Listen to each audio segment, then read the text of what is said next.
pasti juga bermasalah. Bisa BAB sampai 1 minggu 2 minggu nggak BAB.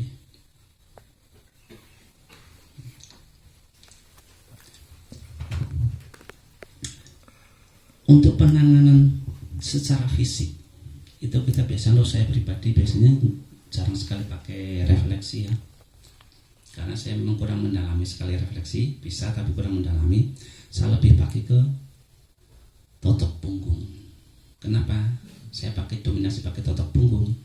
Satu, orang bed rest cenderungnya pasti remuk awai, dia jarang bergerak, ya toh, jarang bergerak sini sekali.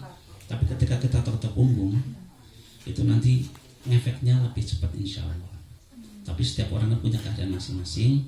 Mungkin dari refleksi punya teknis tersendiri, bisa dengan refleksi juga. Karena kadang kita juga nggak bisa notok punggung karena apa? Sering kadang kalau udah terlanjur banyak luka di sini nggak bisa. Ya kita mainnya refleksi ya otomatis. Lah kita bagaimana cara menotoknya? Maka nyun sewu kalau ada nyun sewu yang jadi probandu siapa yang mau? Buka baju syaratnya harus. Buka baju. Ayo.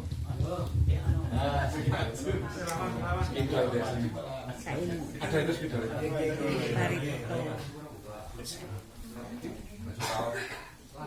Asal BG loh Pak. BG wes. Oh BG. Yang paling muda ini. Saya tuh mau bawa golek, tapi tadi ada Pak Kiai. So apa? Servis Jumatan sudah tak dianu dulu lupa. Ini yang golek kan enak. Buka baju. Malah ya, awek-awek tapi kaosnya. Ah, beda kuda sudah kuda. Lah boleh kan ora tak kuda, boleh minum cilik wis wong terus. Orang bed rest itu kan biasanya kan nggak bisa bangun. Ngurep dah. Tengurap. Kalau biasanya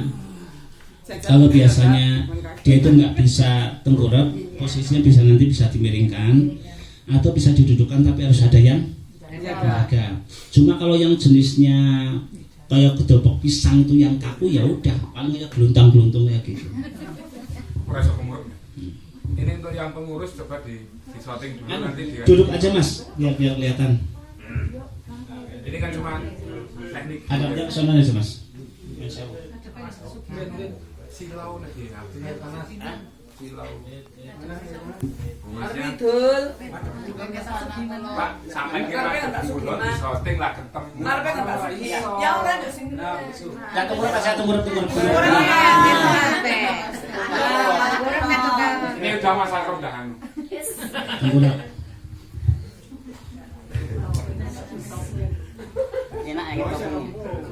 Ini saya gambarkan dulu ya. Titik letak organ dulu. Ini belikat ya. Jangan terlalu dekat ya. Ini belikat ya. Ini belikat. Nah, centongan yang ngarani wong Jawa. Nah, di tengah centongan atau belikat ini titik jantung. Yang sebelah kiri, yang sebelah kanan tekanan darah. Ya. Kemudian bawahnya persis ini ada organ limpa. Nah, ya sebelah kiri. Yang sebelah kanan ini organ liver. Di sini juga ada titik empedu di sini. Terus di ujung sini ini ada saraf paru-paru. Kiri ya Mas. Ya, paru-paru. Nah, bawahnya paru-paru ini ada lambung. Ya, ini lambung. Bawahnya lambung ini ada pankreas. Pankreas itu sebenarnya agak ke tengah tapi cenderung ke sebelah kanan. Lah, pas bawahnya pankreas, pas siku, ujung siku ini adalah ginjal. Jadi golek ginjal udah ujung siku kita ini berarti pas ginjal ini.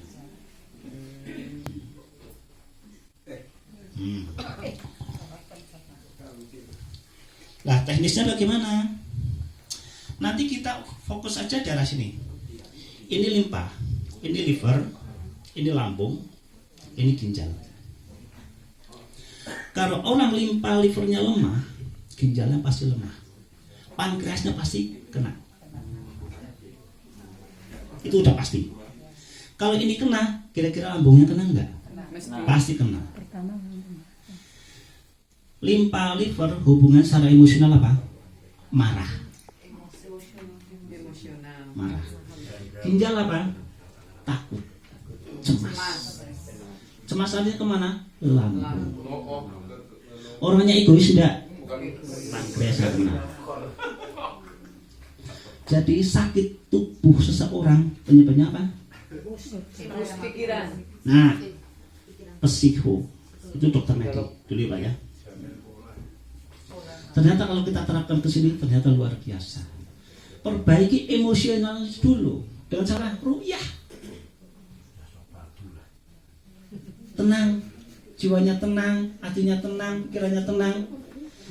Nanti organ ini yang tadi kenceng jadi kendor. Belum diterapi loh ya. Kalau orang stres, orang panik ini kenceng semuanya. Waduh. Tapi setelah kita ruqyah ini kendor. Lah baru kita urai. Ya itu salah. Totok ini ya. Jari telunjuk. Ini. Tekan bagian limpa. Ya. Jadi ini langsung tetap diam ya. Diam ini terus digoyang. Jadi enggak digusat-gusut enggak ini. Tapi tetap diam, cuma digoyang. Ya. Dibenturkan ke arah tulang belakang. Seberapa lama? Fleksibel sampai lemes.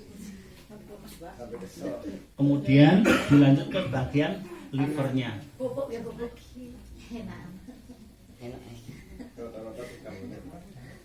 Dilanjut ke berikut mana? Lambungnya.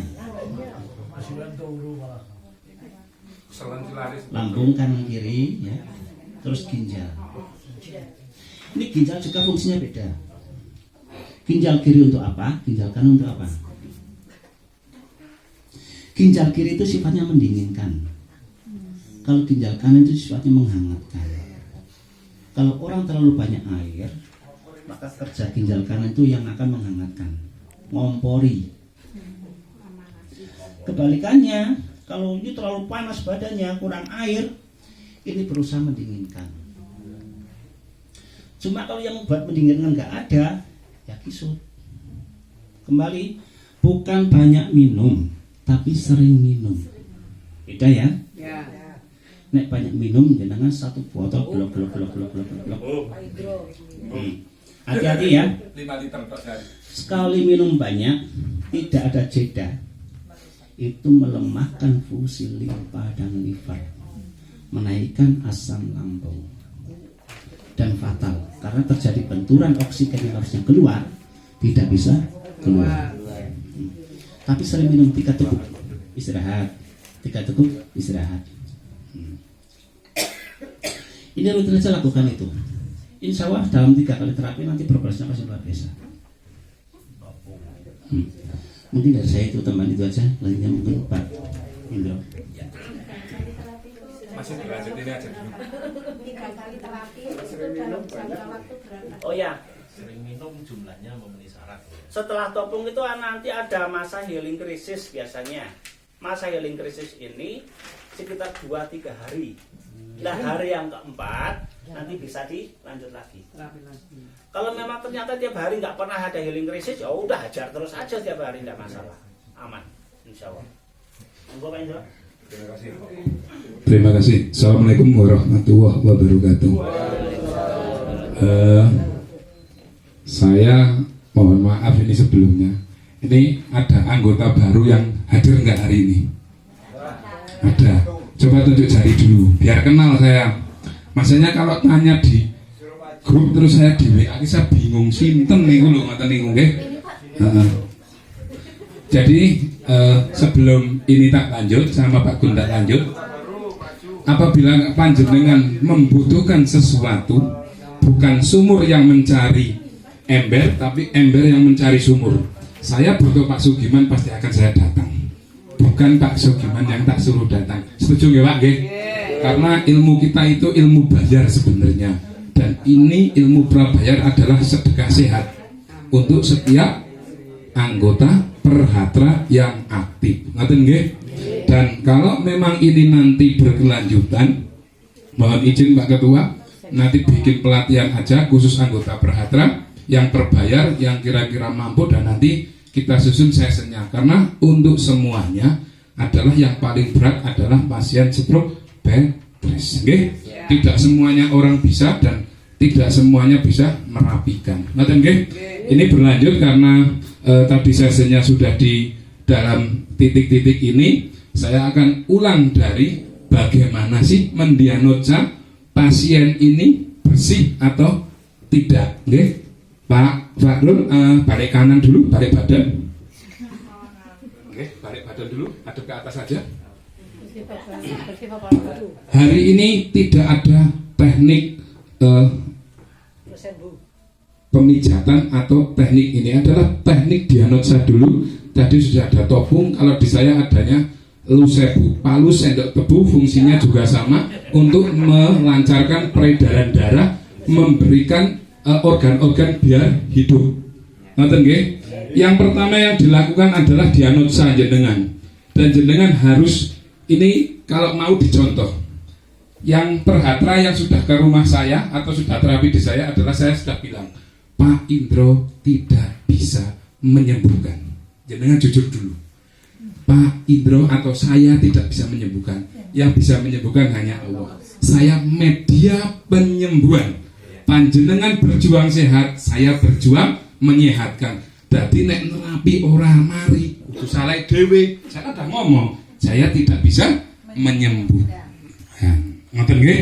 Ini untuk diagnosa yang pertama adalah bed rest. Bed rest itu adalah biasanya kaku kaya debokan, nek lemes kaya lumbu kepanasan, ya. Tidak bisa duduk, tidak bisa jalan, dan boro-boro berdiri, itu seperti itu. Yang diagnosa pertama adalah kebersihan pasien yang tadi lihat dulu kaki. Pertama adalah kuku. Yang kedua adalah jari jemari ini. Tadi yang selangkangan sudah dijelaskan, ya. Kalau sini wis budak ireng, sikile ireng, ini ireng, tangane ireng, kupinge ireng, kemproh. Setuju? Setuju. Setelah kayak gini, setelah didiagnosa, biasanya dia memakai pampers. Kita buka dulu sebentar ya, di sini. Oke, buka. Nah ini berhentiin, ini berarti dia memang dalam satu hari ini kadang tidak diganti. Itu teliti dulu. Setelah kayak gitu, lihat di leher. Lehernya kayak apa? Nah ini dilihat. Oh, santai aja Pak. Ini kalau kayak gini ini namanya lekuan-lekuan. Nah ini kalau sini buka wis ireng blodok, sini wis ireng blodok. Ini dipastikan dari keluarga pasien ini tidak ada rasa kepedulian. Cara wis mati luweh gak anu yang penting diterapi wae golek-golek. Nah ini harus kita benahi, okay? Setelah kayak gini diagnosa, setelah kita ini kita coba ajak ngobrol. Kalau memang dia bisa bicara, kita ajak ngobrol. Kita diagnosa dulu. Bapak rasanya pripun? Biasanya seperti itu ya. Nah ini nanti panjenengan bisa untuk mempelajari. Karena semakin lidah, mohon maaf, open guyon. Nek guyon tak berhentikan, ya. Karena ini kareng apa lo materi ini juga mumet bu, masih ada oke tadi, ya. Mohon maaf. Jadi kalau mau tak lanjut ya tak lanjut, kalau enggak ya enggak ya. Kalau nanti session pertanyaan sendiri-sendiri. Kalau saya disiplin orangnya masalahnya. Jadi kalau ini gerak-geraknya ini hitam, ini nanti akan ada diagnosa juga dia nggak pernah dipelihara atau di rumah atau di apapun. Ini jelas pasien ini coro bahasanya pas rono berdua yang penting terapis atau dokter, dan ini dokter sudah nolak. Hampir rata-rata 86% pasien stroke saya sudah ditolak di rumah sakit, gitu ya. Setelah kayak gini baru kita diagnosa dulu lidah. lidahnya suruh melet. Ngapunten Mbak, melet Mbak. Kalau di sini ini sudah putih, plekat, kuning, koyo dedek ataupun koyo pitik sing sudah flu agak berat, ini diagnosa saya 2 kali 24 jam meninggal atas izin Allah ya. Ini terus kalau sininya ini merah pekat, sininya coklat, Bibir. lidah Ibu. Oke. Ini berarti dia tensi darahnya tinggi pada waktu dia kena stroke pertama. Terus kalau yang kiri ini kebalikannya. Kalau yang lidah atasnya ini agak coklat tebel, terus bawaannya coklat lembek, ini diagnosanya dia adalah makannya kemproh ataupun apa aja dimakan. Cukup Pak dulu. Setelah kayak gitu, baru kita diagnosa ke mata, ya. Ini betres ya, larinya ke betres dulu. Ini belum ada penanganan sama sekali. Kita lihat dulu di sini, Pak Gun ngambil, saya malah nggak bawa.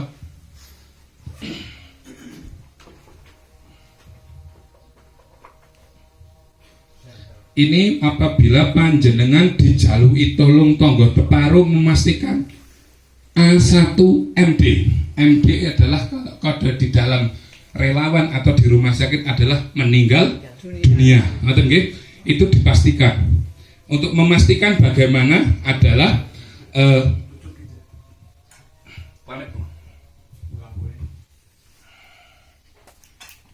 nah, ini kalau misalnya kayak gini nih. Nah, ini kalau misalnya putihnya sudah bulat, ini jelas dipastikan untuk pasiennya ini sudah MD dulu. Jadi kalau sudah ini retina ini sudah tidak gerak, ini kalau ini kan masih melawan. Ini yang hitam ini masih melawan. Nah, ini masih melawan itu. Nah, ini sehat. Nah, kalau misalnya ini untuk jenengan dijai tolong tonggo teparu, ini kalau ininya sudah nggak gerak, yang hitam itu des gitu, ini sudah nggak ada sinyal. Nah, ini sudah MD. Dan jerut nadi di sini sudah nggak ada. Kadang jerut nadi itu di sini sama di tangan atau titik-titik dalam tubuh yang besar ini akan lebih cenderung ke mata. Kalau mata masih garisnya putihnya sudah ya mungkin kayak ibaratnya hampir ke bulan Jambi ini masih ada harapan antara 5 sampai 1 minggu. Itu diagnosa menurut terapis ataupun ilmu kedokteran. Tapi saya kemarin dapat pasien dari Kertek, itu saya cerita sama di rumah kayak patang dino 5 dino, dan setelah itu keluarga bilang, Pak Indro kok malah ibu saya jadi meninggal ya ini. Nah, ini saya jelaskan sampai ble karena memang dia diagnosanya saya seperti itu. Saya referensi sama Pak Gun kemarin, saya referensi hampir sama karena diagnosa di dalam tubuh ini mau siapapun pakarnya itu hampir sama. Cuma nanti tinggal pemaparannya aja yang beda-beda, tapi materinya hampir sama. Begitu, setelah seperti ini, lah baru kita konsultasi kepada keluarga pasien. Monggo Pak, ganti baju dulu. Jadi, lihat dulu matanya, dan jenengan wajib nolak.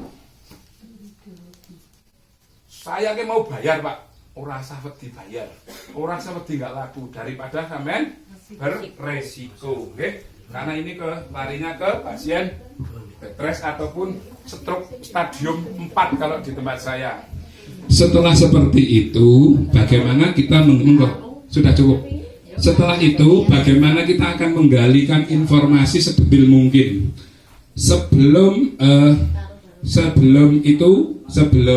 pasien ini kena, tensinya berapa Ibu? Misalnya, wah 120 nengati, orang mungkin misalnya kayak gitu kok. Sing rada seru nengati tapi diagnosanya seperti itu. Karena kalau saya kalau Pak Gun tadi berapa persen yang pasien tidak jujur? 75%. Saya malah 98% pasien ngomongnya ngapusi. Hati-hati. Karena dene iki ngomong ojo jujur, nek jujur kok dimek. Oke ya? Oke ya? Jadi lebih baik kita hati-hati daripada kita nyun sewu kalau jenengan sing masih pakai Nah, ini dengan resikonya nggak seimbang. Ya, kemarin saya share di tempatnya Pak Gun, sekali terapi, pinten Pak Gun? 500.000. Itu baru penanganan untuk saraf kejepit. Kalau untuk stroke sekali penanganan 1.500.000. Berarti di Kabupaten Wonosobo masih murah. Dan Pak Indro 300 wis larang padahal murah. Ngoten nggih. Nah, ini nanti dengan gali dulu. Setelah digali tensinya berapa? 220. Itu dipastikan sudah pemecah pembuluh darah. Ya, setelah digali pemecah pembuluh darah ataupun penyumbatan. Setelah pemecah ini masuk ke season ini pemecah pembuluh darah dulu ya, penyumbatan untuk bersambung ya karena waktu ya. Ya, sing ora mangkat rugi. Monggo aja. Ini karena kita kosongkan gelas ya, kosongkan gelas, kosongkan ini. Pemecah pembuluh darah. Apa sih pemecah pembuluh darah? Adalah darah merah dengan darah putih yang bersinergi. Dia di otak belakang itu tidak mau mendorong apa yang kita inginkan. Dengan contoh, angen-angen nih, tangannya dah suruh gerak, tapi dia nggak mau. Nah, ini darah putih yang sangat banyak di dalam otak belakang. Karena kalau jenengan yang kemarin ikut pelatihan di terapi Saroja adalah otak kiri dan otak kanan, itu fungsinya adalah mereferensi yang baik dan yang benar disimpan di otak belakang baru direfleksikan ke anggota tubuh. Jadi teliti dengan tensi yang ada. Setelah penyumbatan apa yang terjadi adalah biasanya kaku kaya debok ataupun dibilang iki lho Pak jekongkong gini lho Pak, kakinya nggak mau gini lho Pak. Nah, ini adalah pemecah pembuluh darah. Tapi nanti kalau di dalam penyumbatan biasanya dia lemah, kayak nggak ada tenaganya. Itu seperti itu. Jadi teliti dulu, teliti. Yang kedua adalah ditanya, Bapak pernah jatuh napa mboten? Mboten. Mungkin dalam jatuh ini 5 tahun, 10 tahun atau dia pemain bola, itu biasanya ada penyumbatan atau pergeseran di lumbar yang bapak, ibu atau keluarga tidak diketahui. Kenapa? Karena organ tubuh kita itu suplemennya memang